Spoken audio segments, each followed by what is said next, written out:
सभी भक्तों को प्रणाम। आज के इस गीता सत्र में आप सभी का स्वागत है। अभी तक हमने दूसरे अध्याय के 29 श्लोकों पर चर्चा की है। आज के दिन हम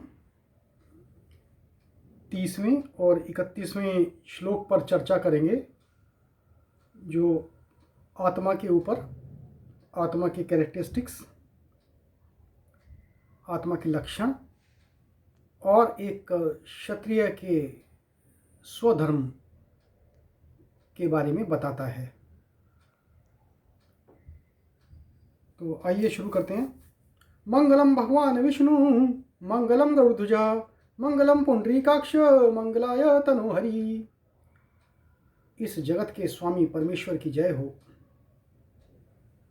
सभी साधु संतों, देवी देवताओं की जय हो। सभी गुरुओं की जय हो। सभी भक्तजनों की जय हो। शुद्ध भक्तों की जय हो। श्रीमद् भगवत गीता की जय हो।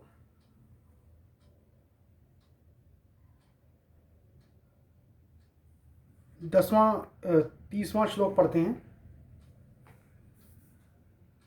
देहि नित्यम अवध्योऽयं देहे सर्वस्य भारत, तस्मात् सर्वाणि भूतानि नैतुम शोचितुम अर्हसि। तो देही मतलब भौतिक शरीर का स्वामी, नित्यम यहाँ पर शाश्वत, अवध्य मारा नहीं जा सकता है, अयम यह आत्मा, देहे शरीर में, सर्वस्य हरेक के, भारत हे भरतवंशी, तस्मात् अतः, सर्वाणि समस्त, भूतानि जीवों जन्म लेने वालों को, न कभी नहीं, तुम शोचितुम शोक करने के लिए, अर्हसि योग्य हो। ये शोचितुम अर्हसि पिछले काफ़ी श्लोकों में प्रयोग हुआ है। इसका मतलब वही है, शोक करने के लिए तुम योग्य हो। तो न शोचितुम अर्हसि, शोक करने के लिए योग्य नहीं हो। तो इसका अर्थ क्या हुआ? हे भरतवंशी, शरीर में रहने वाले देही का मतलब कभी भी वध नहीं किया जा सकता, अतः तुम्हें किसी भी जीव के लिए शोक करने की आवश्यकता नहीं है। अब पिछले कई श्लोकों में भगवान श्री कृष्ण ने बार बार यह दोहराया है कि आत्मा अजर अमर है, काटा नहीं जा सकता, भिगोया नहीं जा सकता, डुबोया नहीं जा सकता, जलाया नहीं जा सकता।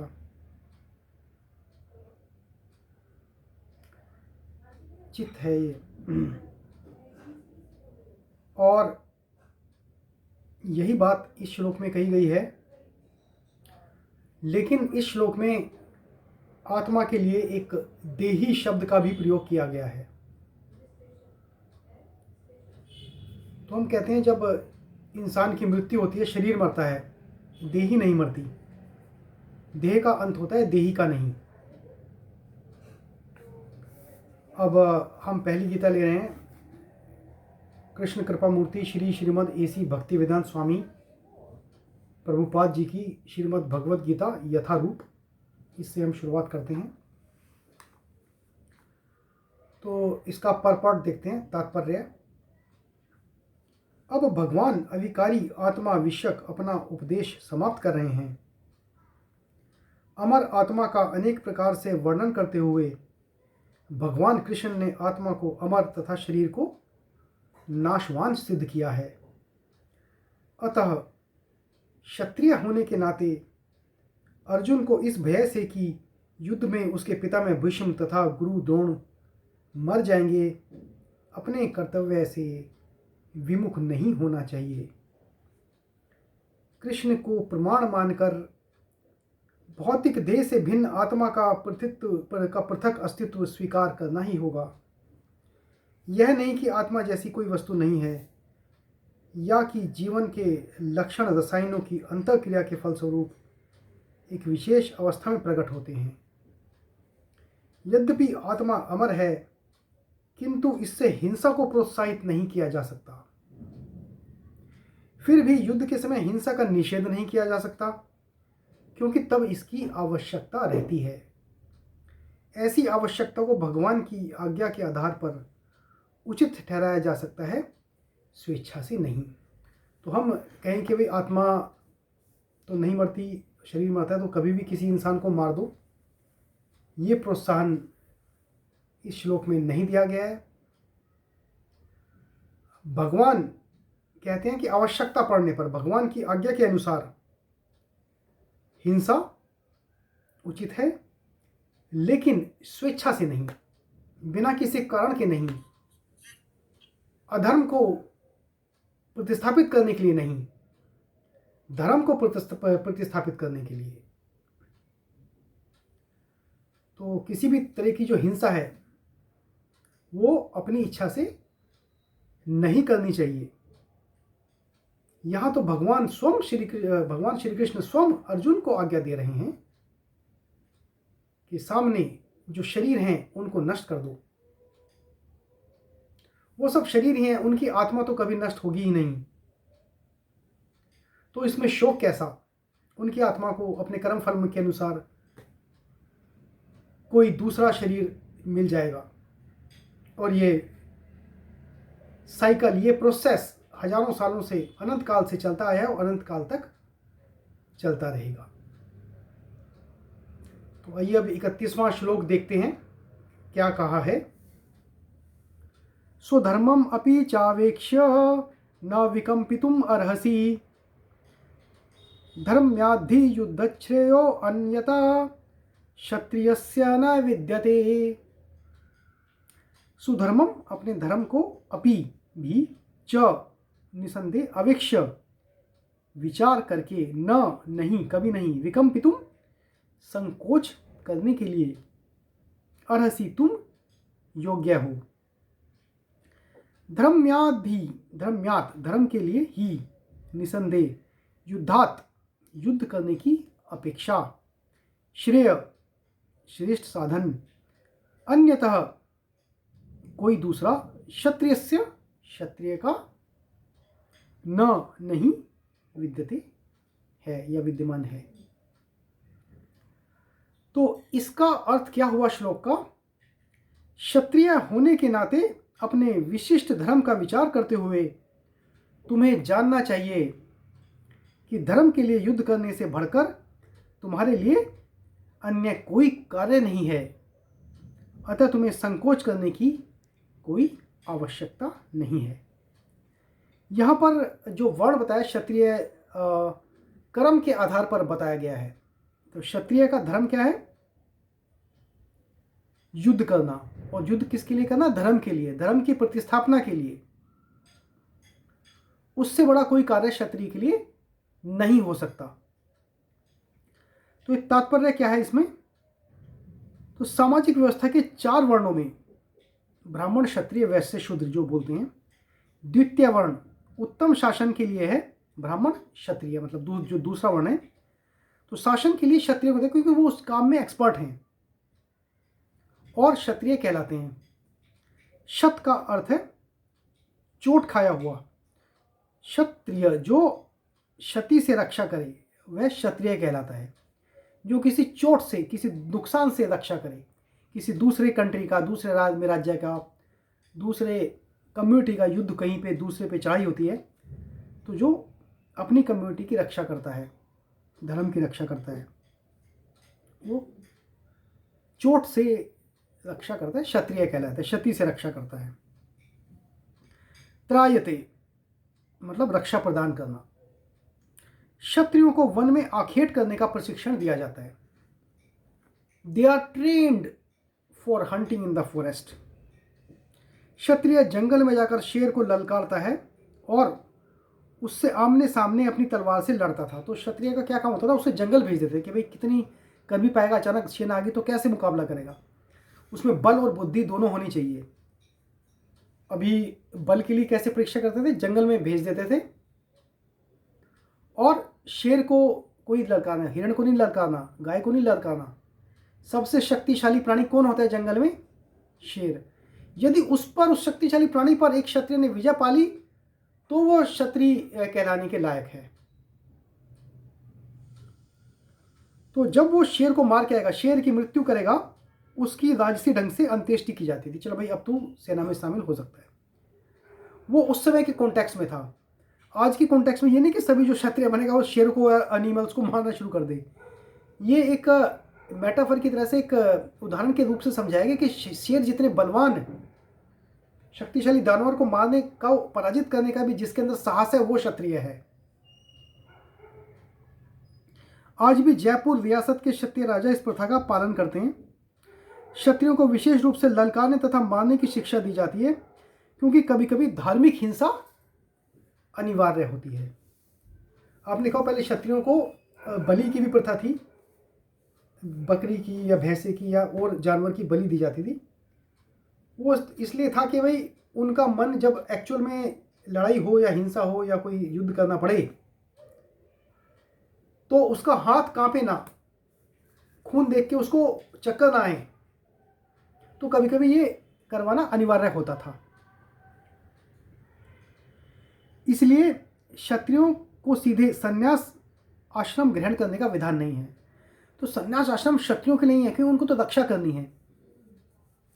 राजनीति में अहिंसा कूटनीतिक चाल हो सकती है, किंतु यह कभी भी कारण या सिद्धांत नहीं रही। तो एक अहिंसा can be A strategic move, but it was not the purpose. धार्मिक संहिताओं में उल्लेख मिलता है, आहवेशु मिथ्यो अन्योन्यम जिंघा संतो महीक्षितः युद्धमाना परम शक्त्या सर्गोम यन्ते परांगमुखाः यज्ञेषु पशवो ब्रह्मणः हन्यन्ते संततम द्विजैः संस्कृतः किल मंत्रेश्च ते अपि स्वर्गम आपनुवन्। जिसका अर्थ क्या है, युद्ध में विरोधी ईर्ष्यालु राजा से संघर्ष करते हुए मरने वाले राजा या क्षत्रिय को मृत्यु के अनंतर वे ही उच्च लोक प्राप्त होते हैं जिनकी प्राप्ति यज्ञाग्नि में मारे गए पशुओं को होती है। अतः धर्म के लिए युद्ध भूमि में वध करना तथा याज्ञिक अग्नि के लिए पशुओं का वध करना हिंसा कार्य नहीं माना जाता, क्योंकि इसमें निहित धर्म के कारण प्रत्येक व्यक्ति को लाभ पहुंचता है और यज्ञ में बलि दिए गए पशु को एक स्वरूप से दूसरे में बिना विकास प्रक्रिया के ही तुरंत मनुष्य का शरीर प्राप्त हो जाता है। इसी तरह युद्ध भूमि में मारे गए क्षत्रिय यज्ञ संपन्न करने वाले ब्राह्मणों को प्राप्त होने वाले स्वर्गलोक में जाते हैं। स्वधर्म दो प्रकार का होता है। कौन सा? जब तक मनुष्य मुक्त नहीं हो जाता तब तक मुक्ति प्राप्त करने के लिए धर्म के अनुसार शरीर विशेष के कर्तव्य करने होते हैं। जब वह मुक्त हो जाता है तो उसका विशेष कर्तव्य या स्वधर्म आध्यात्मिक हो जाता है और देहात्म बुद्धि में नहीं रहता। जब तक देहात्म बुद्धि है तब तक ब्राह्मणों तथा क्षत्रियों के लिए स्वधर्म पालन अनिवार्य होता है। स्वधर्म का विधान भगवान द्वारा होता है, जिसका स्पष्टीकरण चतुर्थ अध्याय में किया जाएगा। जब ज्ञान योग में ये बातें बताई गई हैं, शारीरिक स्तर पर स्वधर्म को वर्णाश्रम धर्म अथवा आध्यात्मिक बोध का प्रथम सोपान कहते हैं।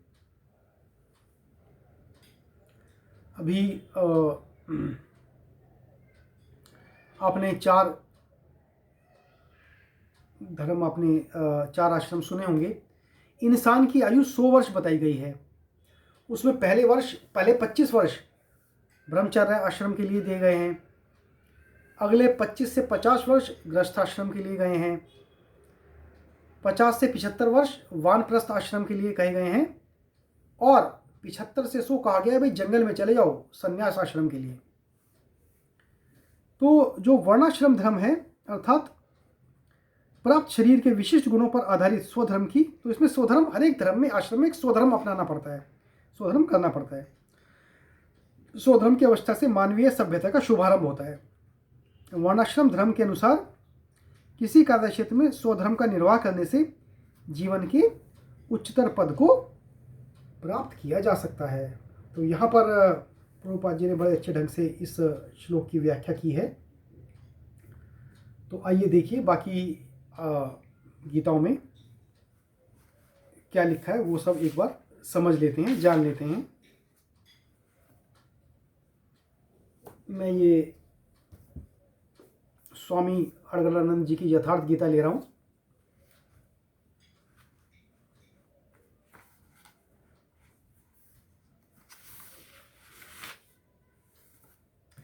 देहि नित्यम अवध्योऽयं देहे सर्वस्य भारत तस्मात् सर्वाणि भूतानि नैतुम शोचितुम अर्हसि।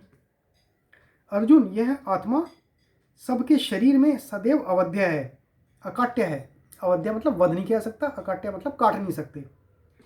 इसलिए संपूर्ण भूत प्राणियों के लिए तू शोक करने योग्य नहीं है। तो बाकी सब जिन शरीर के साथ इन लोगों को भूत प्राणी कहा गया है, इसमें आत्मा ही सनातन है। इस तथ्य का प्रतिपादन करके, इसका प्रभुता सहित वर्णन करके यह प्रश्न यहीं पूरा हो जाता है। अब प्रश्न खड़ा होता है कि इसकी प्राप्ति कैसे हो। संपूर्ण गीता में इसके लिए दो ही मार्ग हैं। पहला निष्काम कर्म योग और दूसरा ज्ञान योग, जो आगे के अध्यायों में बताया गया है। दोनों मार्गों में किया जाने वाला कर्म एक ही है। उस कर्म की अनिवार्यता पर बल देते हुए योगेश्वर श्री कृष्ण ज्ञान योग के विषय में कहते हैं।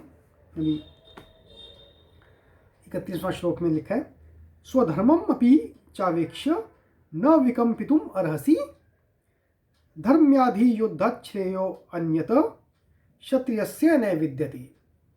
अर्जुन, स्वधर्म देखकर भी तू भय करने योग्य नहीं है, क्योंकि धर्म संयुक्त युद्ध से बढ़कर अन्य कोई परम कल्याणकारी मार्ग क्षत्रिय के लिए नहीं है। अभी तक तो आत्मा शाश्वत है, आत्मा सनातन है, वही एकमात्र धर्म है कहा गया है। अब यह स्वधर्म कैसा? धर्म तो एकमात्र आत्मा ही है, वह तो अचल स्थिर है, तो धर्माचरण क्या? वस्तुतः इस आत्मपथ में प्रवृत्त होने की क्षमता हर व्यक्ति की अलग अलग होती है। स्वभाव से उत्पन्न इस क्षमता को स्वधर्म कहा गया है। अभी आत्मपथ में जो इंसान प्रवृत्त हो जाए, मतलब वो स्वधर्म पर चल पड़ा है। इसी एक सनातन आध्यात्मिक पथ पर चलने वाले साधकों को महापुरुष ने स्वभाव की क्षमता के अनुसार 4 श्रेणियों में बांटा: शूद्र, वैश्य, क्षत्रिय और ब्राह्मण। साधना की प्रारंभिक अवस्था में प्रत्येक साधक शूद्र अर्थात अल्पज्ञ होता है।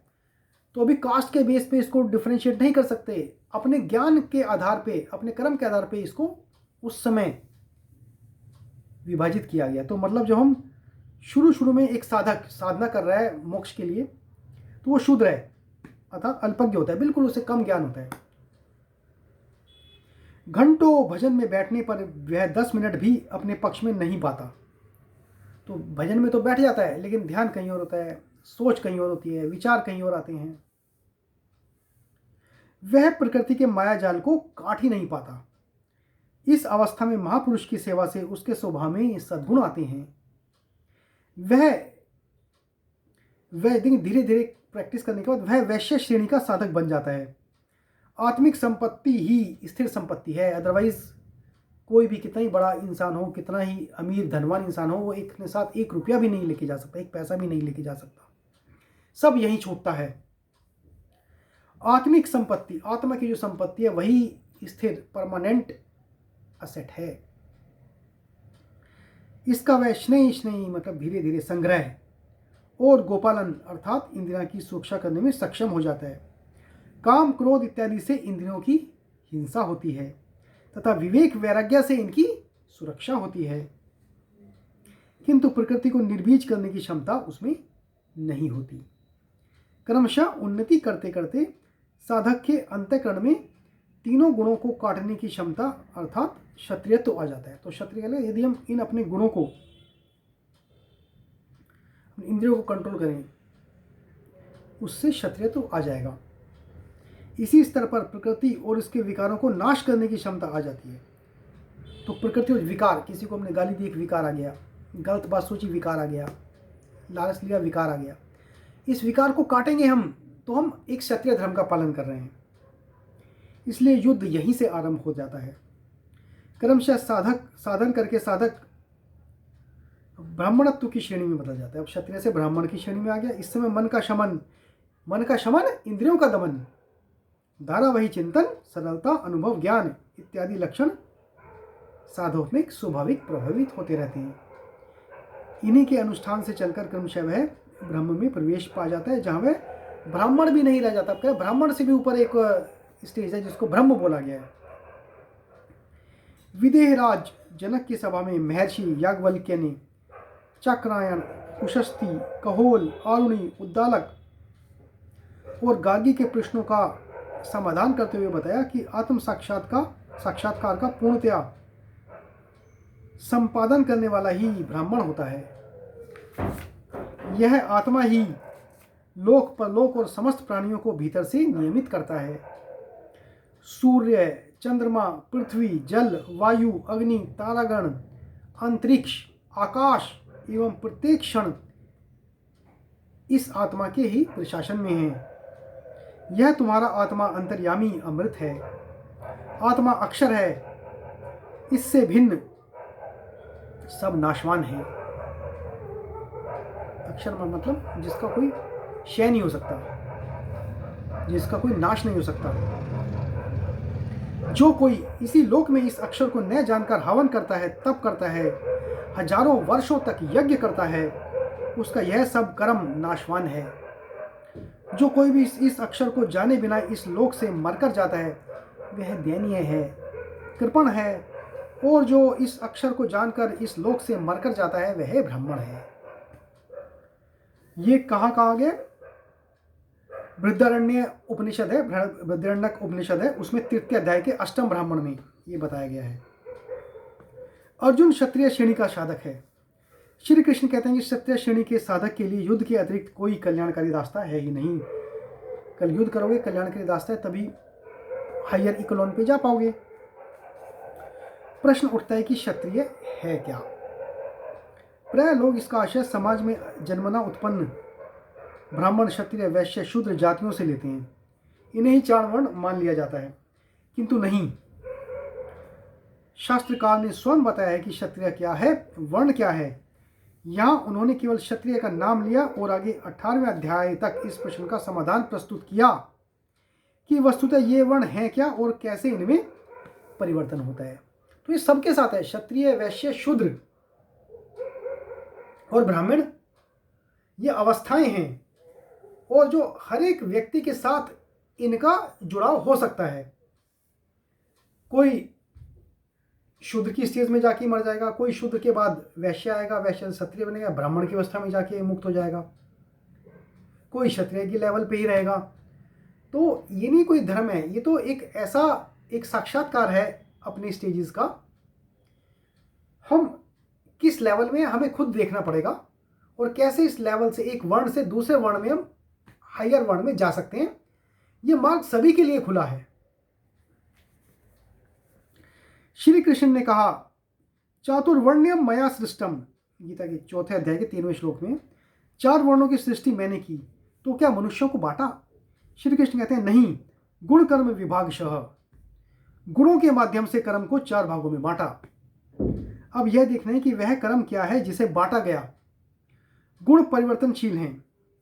साधना की उचित प्रक्रिया द्वारा तामसी से राजसी और राजसी से सात्विक गुणों में प्रवेश मिल जाता है। तो यदि कोई तामसी गुण भी है, साधना करो साधना करो साधना करो, उससे राजसी जाओगे, साधना करो आत्म के पथ पे चलो, तो उसमें सात्विक गुण में भी प्रवेश हो जाएगा किसी का भी। अंततः ब्राह्मण स्वभाव बन जाएगा। उस समय ब्रह्म में प्रवेश दिला देने वाली सारी योग्यताएं उस साधक में रहती हैं।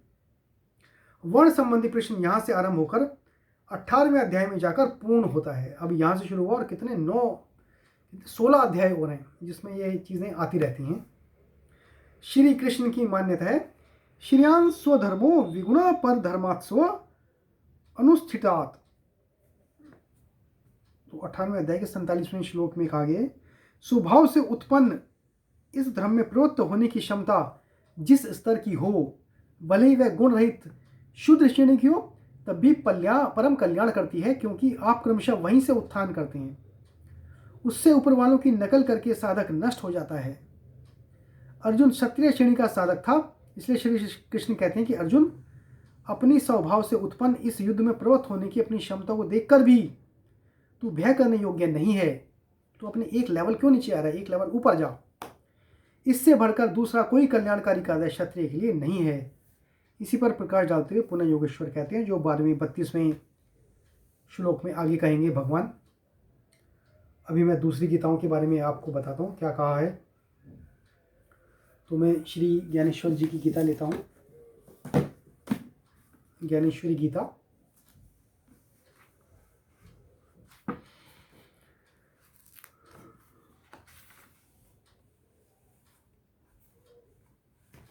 देहि नित्यम अवध्यो अयम देहि सर्वस्य भारत, तस्मात् सर्वाणि भूतानि नैतम शोचितुम अर्हसि।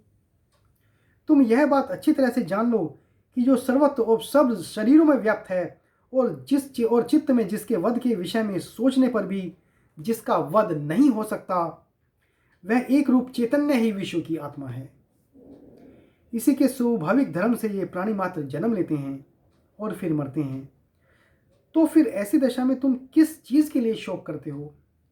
हे पार्थ, ये सब बातें तो बिना बताए ही तुम्हारी समझ में अच्छी तरह से आ जानी चाहिए, पर पता नहीं क्यों ये सब बातें तुम्हारी समझ में नहीं आ पा रही हैं।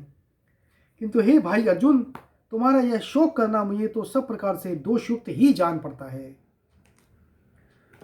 आगे का श्लोक है, सुधर्मम अपि चावेक्ष्य न विकंपितुम अर्हसि, धर्म्याधि युद्धश्रेयो अन्यथा क्षत्रियस्य न विद्यते। और तुम अब भी विचार क्यों नहीं करते? तुम क्या सोच रहे हो? जिस स्वधर्म से तुम्हारा उद्धार होने वाला है, तुम उसी स्वधर्म को भुला बैठे। यदि यहाँ इन कौरवों का नाश हो जाए या तुम्ही को कुछ हो जाए या इस युग का अंत ही क्यों न हो जाए, किंतु फिर भी हमारा जो स्वधर्म है उसको छोड़ना किसी भी कीमत पर समीचीन नहीं है। यदि तुम स्वधर्म को छोड़ दोगे तो क्या तुम्हारी इस अवसर की कृपालुता तुम्हारा उद्धार कर देगी? इसलिए यह स्वधर्म सर्वथा त्यागने योग्य नहीं है। हे अर्जुन, यदि तुम्हारा चित्त इस समय करुणा से ओतप्रोत हो गया हो तो ऐसा होना ही इस युद्ध के समय सर्वथा अनुचित है, उचित नहीं है। गोदुग्ध बहुत रुचिकर होता है, किंतु फिर भी यह नहीं कहा गया है कि जोर से पीड़ित किसी व्यक्ति को दूध का पथ्य दो, कारण कि यदि वह विषम ज्वर से ग्रसित किसी मरीज को दिया जाए तो वह दूध विष तुल्य ही हो जाता है। तो दूध के बड़े अच्छे बेनिफिट्स हैं, पीना चाहिए, अमृत के समान है। लेकिन विषम ज्वर जिसको फीवर है उसको नहीं देना चाहिए, क्योंकि कभी उसके लिए वो पॉइजन बन जाएगा। इसी प्रकार प्रसंगेतर मनमाना कर्म करने से स्वहित का ही नाश हो जाता है। इसलिए हे पार्थ, अब तुम सावधान हो जाओ। तुम व्यर्थ क्यों व्याकुल होते हो? जिस स्वधर्म के अनुसार व्यवहार करने पर तीनों कालों में भी कोई दोष नहीं लगता, तुम उसी स्वधर्म को देखो। जैसे प्रशस्त मार्ग पर चलने से कभी कोई हानि नहीं होती, या जैसे दीपक के सहारे चलने में कभी कहीं डगमगाकर गिरना नहीं पड़ता, वैसे ही हे पार्थ, स्वधर्म का आचरण करने से सहज ही सब कामनाओं की पूर्ति हो जाती है। इसलिए तुम्हें यह बात अच्छी तरह से समझ लेनी चाहिए कि तुम जैसे शत्रुओं के लिए तो युद्ध के सिवाय और कुछ करना कभी उचित नहीं है। तुम सब प्रकार से शंका रहित होकर खूब डटकर युद्ध करो। अब लंबी चौड़ी बातें बहुत हो चुकी, जो बात एकदम प्रत्यक्ष हो उसका व्यर्थ विस्तार क्यों किया जाए। तो आगे देखिए दूसरी गीता में क्या लिखा है। वो हम गीता लेंगे सर्वपल्ली श्री राधा कृष्णन जी की, जो भारत के दूसरे राष्ट्रपति थे, भगवत गीता। आइए देखिए इसमें क्या लिखा है।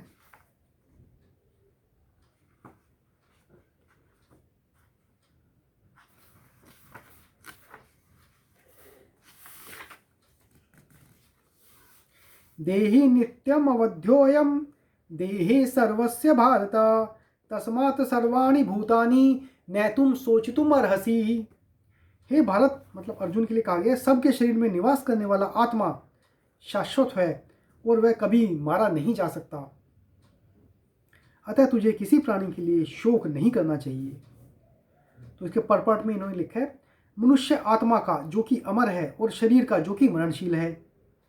समास है, समास बोलो, इनका संधि है। यदि हम यह मान भी लें कि शरीर स्वभावतः मरणशील है, तो भी क्योंकि वह आत्मा के हितों की रक्षा का साधन है, इसलिए उसकी भी सुरक्षा की जानी चाहिए।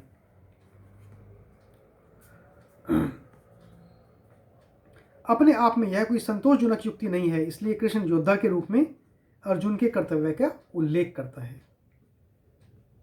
कर्तव्य भावना को जगाने का प्रयास किया है अभी। स्वधर्मम अपि चावेक्ष्य न विकम्पितुम हरहसि धर्म्यादि युद्धच्छ्रेयो अन्यथा क्षत्रियस्य न विद्यते।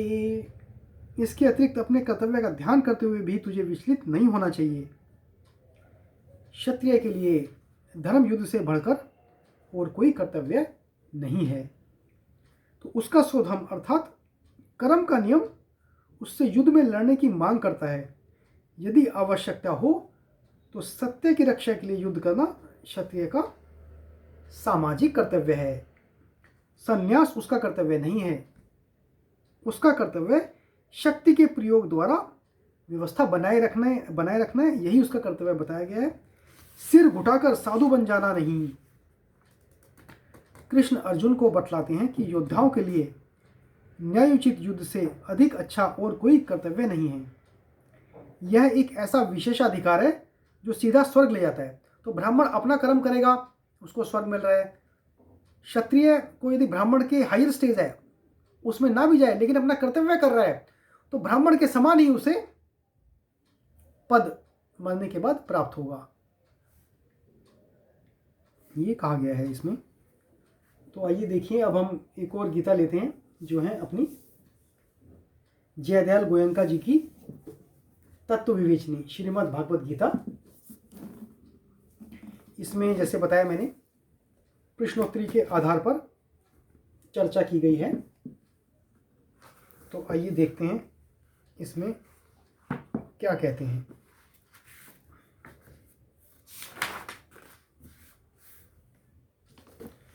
देहि नित्यम अवध्यो अयम देहि सर्वस्य भारत तस्मात् सर्वाणि भूतानि नैतम सोचुतुम अर्हसि। हे अर्जुन, यह आत्मा